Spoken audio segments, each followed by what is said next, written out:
On tonight's episode of Ghost Gang, we investigate the Hibbert Point Lighthouse, one of the most active paranormal sites in New England. Built in 1832, the lighthouse has been the site of 4 tragic suicides. I am Alex Barber, and tonight my brother Jason and myself will spend the night at the most haunted house. Join us now as we investigate the Hibbert Point Lighthouse and see what lurks here at the wee bitchin' hour. Cut, bro. What? Alex complained. Wee bitching? You blew your line, bro. It's bewitching. Man, it's gonna be one of those nights. We'll tape it again later, I guess. It was mid-August and a refreshing breeze blew in across the Atlantic, mercifully cooling the sultry Connecticut coastline. The brothers were wrapping up their 7 and summer tour, visiting 7 haunted locations in 7 different states. Alex had suggested reserving New England for the late summertime. At least it kept the boys far from their sweltering native Texas sun. It had been a long drive from upstate New York, and the team had arrived just as the sun dipped below the sea. Like a great, floundering ship that is swallowed in the waters, the last futile rays of day drowned in the inky embrace of night. A waning August moon shed scant light on the grounds as the stars hid behind the clouds, fearing the night and longing for the dawn. Jason replaced the camera in its padded case and surveyed the decayed structure before them. The lighthouse tower itself was made of stone, and rose some 150 feet above the rocky Atlantic coast. Attached was a simple yet somehow elegant brick dwelling, with the foundation made of the same stone as the tower. The weathered shingle roof seemed oddly out of place for such an ancient structure, but the grounds had been home to generations of lighthouse keepers, all the way through the Second World War. For more than a century, the lighthouse graced Hibbert Point until time and technology rendered it useless. Jason unlocked the door, which creaked in protest as he pushed it open. "Man, this is gonna be great," said Alex. His flashlight beam searched the dark corners of the foyer. Faded red bricks peered out behind crumbling plaster here and there, while white painted windows stood in stark contrast to the otherwise dreary abode. Dust and cobwebs from 1,000 nights like this one choked the room, and once white sheets shrouded the antique furniture which lined the walls. Jason unpacked the camera and steadied it for their opening shot. "We begin our investigation here in the Lightkeeper's house," Alex began. The original keeper was Captain Joshua Morgan. The captain and his daughter Anna lived in this house until 1852, when Anna leaped to her death from the lighthouse tower. She was only the first. 3 others also ended their lives in a plummet from this, the tallest tower in Hibbert Point. Tonight we will try to contact Anna as well as the other tormented souls who roam the halls of this lighthouse. "Okay, great," Alex finished. "Did you get all that?" "Yeah, I got it," Jason replied. The brothers continued to survey the room, making occasional comments for their internet audience. Alex and Jason had been ghost hunting since their early college days. What started as a sociology class elective grew into a passion and a popular internet web series. The brothers had managed to accrue a modest yet efficient array of ghost hunting equipment, including the standards like infrared cameras and an EVP, an electronic voice phenomenon recorder, but also equipment out of the ordinary like their pride, a spirit box. This device was one of the more popular instruments the team used. In theory, it picked up radio waves and white noise which spirits used to communicate. When the device received a positive signal, it emitted a series of beeps and a message was displayed on an LED screen. It was about 10:30 in the evening when the team began their investigation proper. Alex swung the strap of a small satchel over his shoulder. The satchel contained various equipment the team would use to communicate with the spirit world. This was one of his signature moves to signal the team was ready to work. Jason, meanwhile, placed the bulk of the equipment on the floor, switched the camera to infrared, and began filming as the brothers ascended the staircase. "We're going upstairs now to Anna's room. The locals say this is the most haunted room in the house. It belonged to Anna Morgan, the original Lightkeeper's daughter. The story is that she was engaged to a sailor on the merchant vessel Adrian Star, but the ship was lost with all hands in a storm at sea. In grief, she killed herself by jumping from the lighthouse tower. Join us now as we explore a bedroom where the most activity happens." Jason began to laugh. "Really?" Do you even listen to what you're saying? Alex reflected on the line for a moment, and he chuckled. Where the most paranormal activity happens.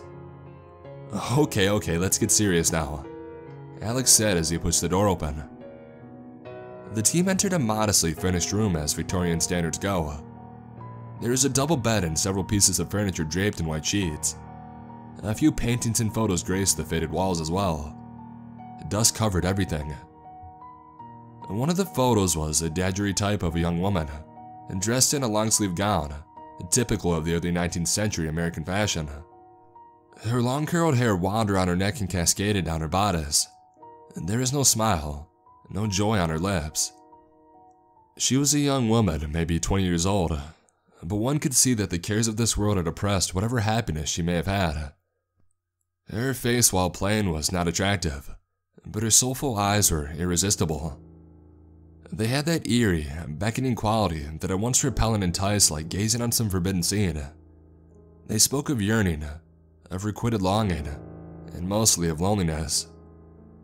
Look over here, Alex said, pointing to her portrait. I wonder if that's Anna. Come here, Jay, get a shot of this.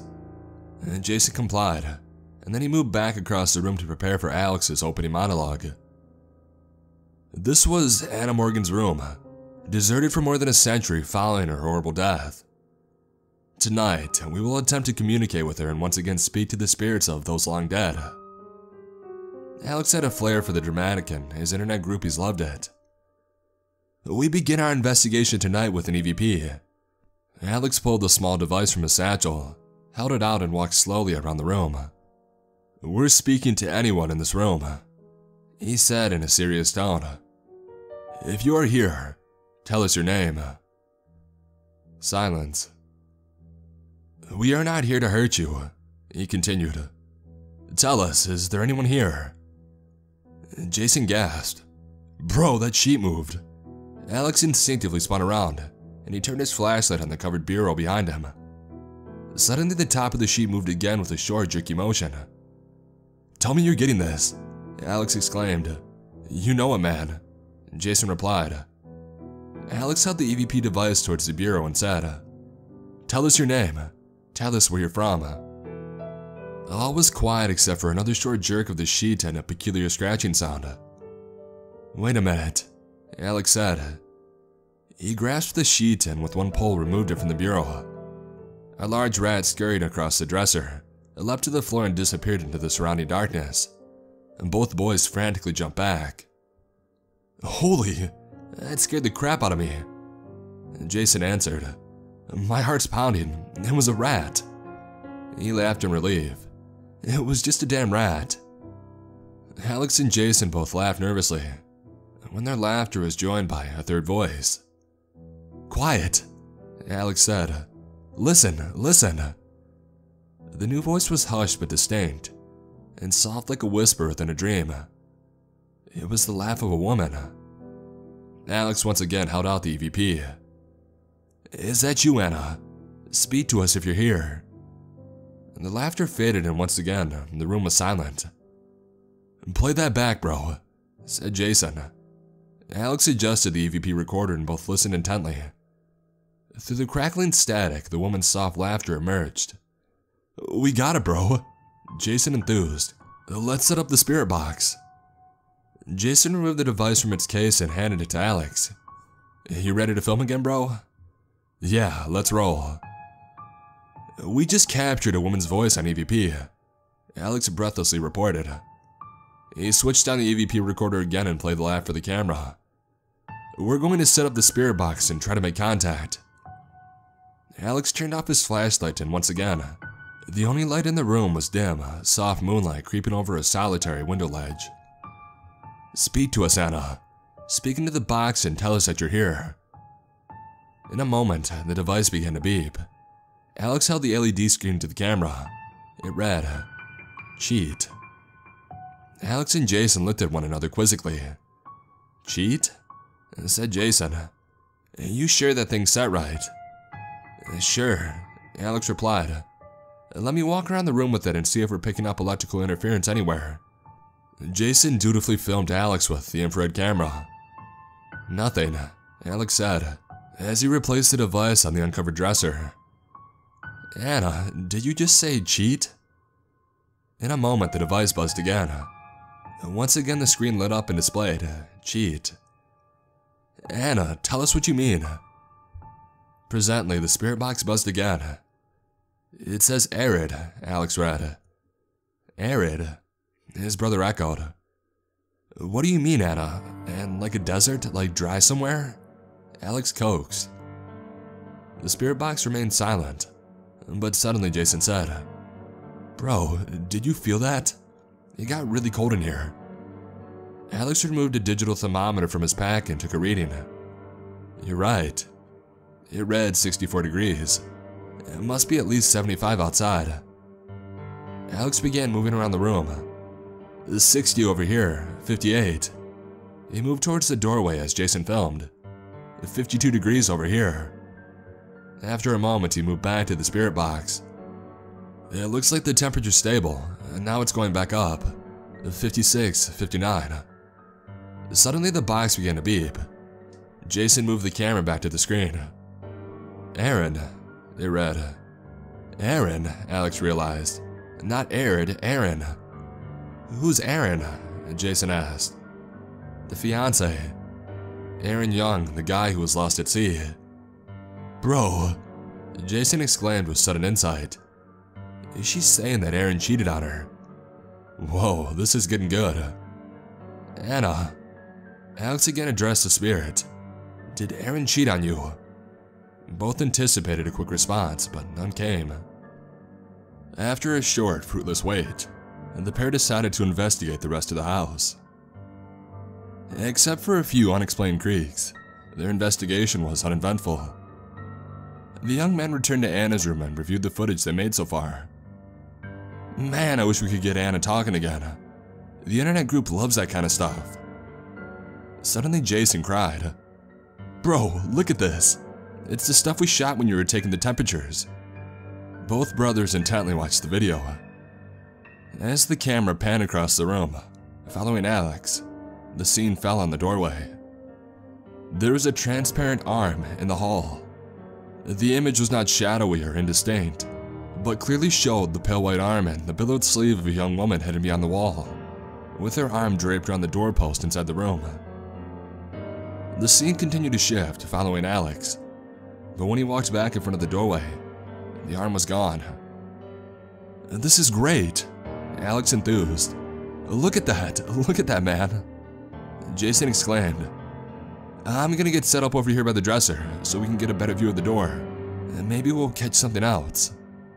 As Jason moved near the dresser, the spirit box began to beep. Aaron, the screen read once more. As he moved back towards Alex, the spirit box once again sounded. Jason read, It says love me. Great, communication again, smiled Alex. Jason picked up the camera and began to film once more. Anna, is Aaron here in the room with us?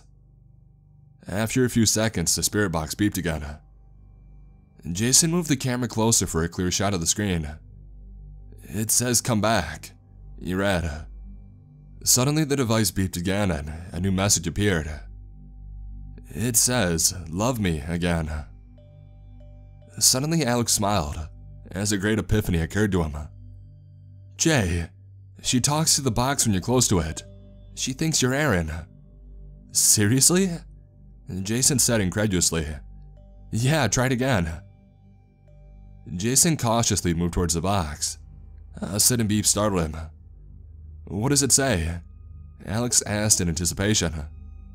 After a brief pause, Jason replied. It says, love me. I knew it, Alex exclaimed. I have heard of this. Spirits attracted to the living, mistaking somebody for an old flame. It looks like you have a see-through girlfriend, dude. I already have a girlfriend, Jason replied and added, a real one. You dog, Alex joked. What a player. Girl in town, ghost girl in the country. Hey, it's just how I roll, Jason joked back. But seriously, what if this ghost wants to come home with me? She won't. Ghosts tend to stay attached to places. What you've got is a little POA going. You know, like that Manchester case we did. A possessive-obsessive adherence, where a spirit becomes obsessed with a particular person. You're probably not the first either. A lot of guys that lived here.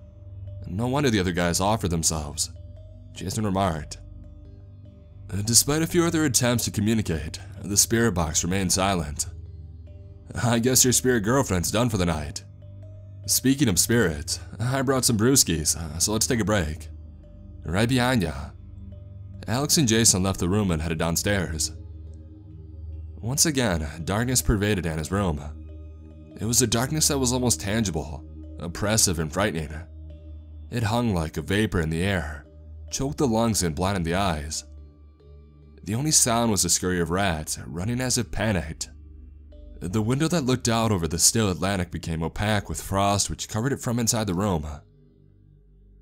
Suddenly the stillness was broken as the spirit box buzzed and the bright LED screen pushed back the darkness. It read, "Cheat." It was near midnight when the brothers resumed their investigation. They collected and checked their equipment, and Alex excitedly reviewed the events of the night before his internet audience. And then, as Jason filmed, he introduced the final phase of the investigation. Midnight. Alex began with his best Vincent Price imitation.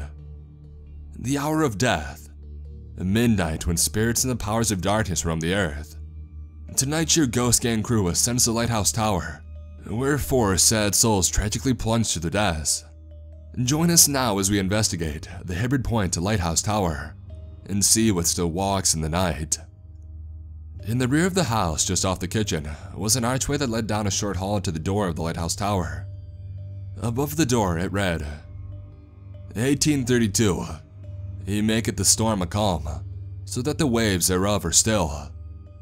Shakespeare, James remarked. You ignorant Philistine, Alex corrected. And that's from the Bible. How would you know, bro? Well, I know it isn't Shakespeare anyway. Alex opened the door and looked up the long circular stairway which led to the top of the tower. Let's film here.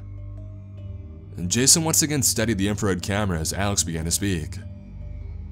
We're standing at the bottom of the staircase and are about to ascend, as so many others have done before us. Some have returned. Others never saw this place again. The pair climbed the stairs and presently found themselves on a landing adjacent to the light itself. Surrounding the now dead lamp was a walkway edged by a short iron fence. The sliver of a crescent moon appeared from behind a distant mountain, in a feeble effort to illuminate the scene while the ocean lapped against the rocks below. This might be a good place to set up the spirit box again, Alex said. Okay, I'm just gonna get some establishing shots, Jason replied, as he climbed up the railing. Be careful, Alex said. Thanks for your concern, but I'm always careful, Jason replied. I'm more worried about the camera. That thing's expensive, Alex joked. I'm getting a low battery reading here, said Jason. There's a battery in my case downstairs, bro. I'll film here for a while if you could go get it. Alex reluctantly trudged down the staircase and into the foyer where the equipment lay. He retrieved a fresh battery and returned to the tower landing. Here you go, Jay, Alex said as he topped the stairs. But there was no reply. Alex turned on his flashlight and he circled the walkway. Jason was gone. The unthinkable occurred to Alex. He rushed to where he left his brother and he peered over the railing. Jason's body lay crushed against the rocks below. Jason! He gasped, and then mournfully, Oh, Jay, I told you to be careful. Suddenly the spirit box lit and it beckoned. Alex lifted the device and he read the screen. I pushed him. Anna smiled.